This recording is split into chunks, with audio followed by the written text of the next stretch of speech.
In the 1990s, at Arlington Middle School in Poughkeepsie, there was a student monitor named Kendall Francois. On the surface, he was a quiet man who kept students in line, but while he was monitoring the students, he was out in the city killing women, one after another. His targets were almost exclusively white sex workers living on the margins, the kind who could disappear and nobody would sound the alarm. But what is truly unsettling is his obsession with corpses.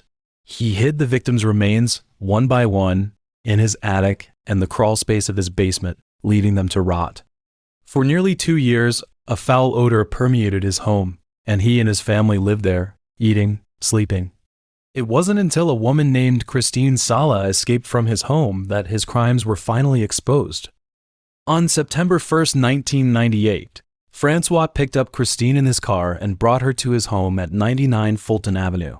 Christine was a sex worker. She had been with him many times before, but this time, after they finished, Francois refused to pay. So, an argument broke out and quickly escalated. Standing 6'4" and weighing over 300 pounds, Francois grabbed Christine by the throat and threatened to kill her.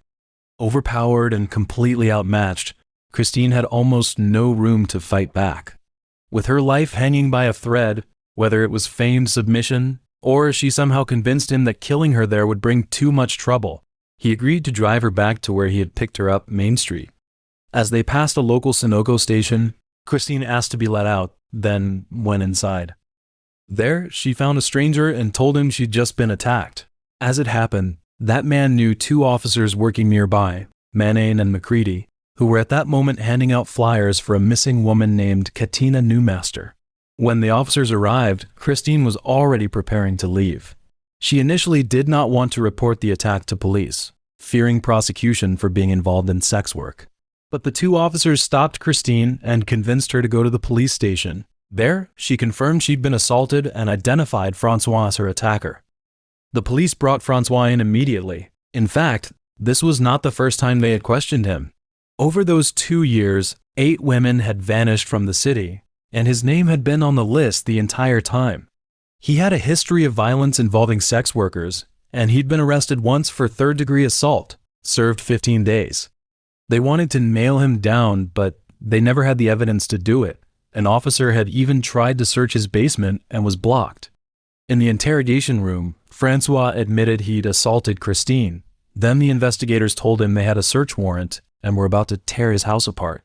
Hearing that, Francois didn't resist. Instead, he asked to speak with Margie Smith, the district attorney handling the missing women's cases. When Margie walked into the room, Francois looked at the photos of the vanished women and laid out in detail exactly what he had done to them. On October 24, 1996, he took 30-year-old Wendy Myers back to his house. Wendy was a sex worker, and once she infected him with HIV when they were having sex, that day he grabbed her by the throat, broke her hyoid bone, and drowned her. A month later, on November 29th, he killed 29-year-old Gina Barone. She'd gotten into his car that day, they'd had sex, and when she made a remark about his weight, he strangled her. The next day, he picked up 31-year-old Catherine Marsh on Main Street and took her back to his house. Like the others, after the transaction was done, he strangled her. There was a clear pattern. Francois targeted almost exclusively white women who were sex workers or used drugs, people living on the margins. They disappeared from the streets one after another without anyone sounding the alarm, not because he was some criminal mastermind, but because their absence was automatically written off. She probably just moved on. She probably overdosed.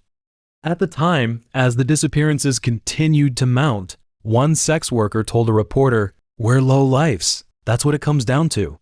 People don't care that we're missing because they think we don't belong on the streets in the first place. It's not just the police, it's the community." Police later admitted that relatives of many victims had reported them missing, but those reports had been largely ignored. In January 1997, he killed 47-year-old Kathleen Hurley. A month later, he killed 29-year-old Mary Jacone. On June 12, 1998, he killed 51-year-old Sandra French. His final victim was 25-year-old Katina Newmaster, killed in August. The police had tried to protect her. They fitted her with a wire and warned her to stay out of strangers' cars, especially Francois. already on their suspect list. But she didn't listen. Based on Francois's confession, the police already knew exactly what was waiting inside his house. The next day, September 2nd, the police, the district attorney, crime scene investigators, the media and neighbors all converged on 99 Fulton Avenue, a two-story green colonial house. The police first located Francois's parents and sister and took them to the police station for questioning. Then, dressed in white protective suits and wearing masks to block the stench of decay, they entered the house. During the search, one detective remarked, in all his years on the job, he had never seen such wretched living conditions.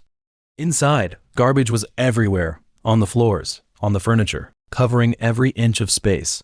In the kitchen, rotting food, old newspapers, broken furniture, and more garbage were all mixed together. Over the next 5 days, the police recovered 8 remains. On September 3rd, one investigator told the press, it was a nightmare. In the attic, 3 were wrapped in plastic, the 4th was in a plastic children's wading pool, the 5th was in a container. In the basement crawl space, they found the last 3, the ones most recently killed. Then, Francois led police through identifying each victim. The first confirmed was Katina, then Gina, Sandra, Marsh, Wendy, Hurley, Mary. Back then, a woman named Michelle Izin had also been reported missing. The police thought they would find her body in the house. Instead, they found Audrey Pugliese, a woman who had never been reported missing. She was from New Rochelle, 34 years old, and had only moved to Poughkeepsie in March. No one had noticed she was gone. On July 26, 1971, Francois was born in Poughkeepsie. As a teenager, he wrestled and played football at Arlington High School. In 1989, he enlisted in the U.S. Army and completed basic training at Fort Sill. After 4 years of service, he was discharged due to obesity. Back in New York, from April 1996 to January 1997, he worked as a student monitor at Arlington High School. Because of his strong body odor, the students called him Stinky. He also behaved inappropriately with female students, including telling them sexual jokes, hugging them, and touching their hair. In those days, the house at 99 Fulton Avenue often gave off a foul smell. Neighbors noticed it, but no one thought much of it because in day-to-day life, his family seemed entirely normal. It wasn't until September 1998 that his crimes were finally exposed. Later, Francois's family, through their attorney, asked for privacy from the media and neighbors. They said, "We find ourselves plagued by unimaginable circumstances. Our youngest son is suspected of committing grave offenses from which his life hangs in the balance. We have virtually lost everything, been dispossessed of our home, and cast into the street with only the clothes on our backs." In the end, they moved away from the city. But the most difficult thing to understand in this case is Francois's family. For nearly 2 years, 8 corpses rotted in that house while they lived there, eating, sleeping. They explained that they had asked, but he just made up some excuse about dead raccoons or rats, and then they chose to believe him. However, it is clear that it is not a simple belief, but a refusal to understand it point to the fact. By remaining silent, they were complicit in this crime. On September 9th, Francois appeared in court and pleaded not guilty. The victims' families were distraught, the courtroom filled with shouting, weeping, and screams. One mother cried out, "He killed my daughter." After that, Francois stopped confessing and refused to provide any more information. On October 13th, Francois appeared in court again and was formally charged 8 counts of first-degree murder, 8 counts of second-degree murder, and 1 attempted assault charge against Christine. Christine told him, "If I had the chance, I'd cut you up into little bitty pieces. I hope they kill you in prison." Sandra's mother said, "I would like to see you die 8 times over." Marcia's mother said, "You took the child I had waited so many years for."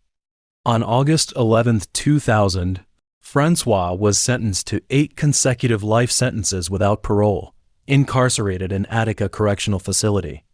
During his imprisonment, he corresponded with Claudia, a journalist who had changed careers.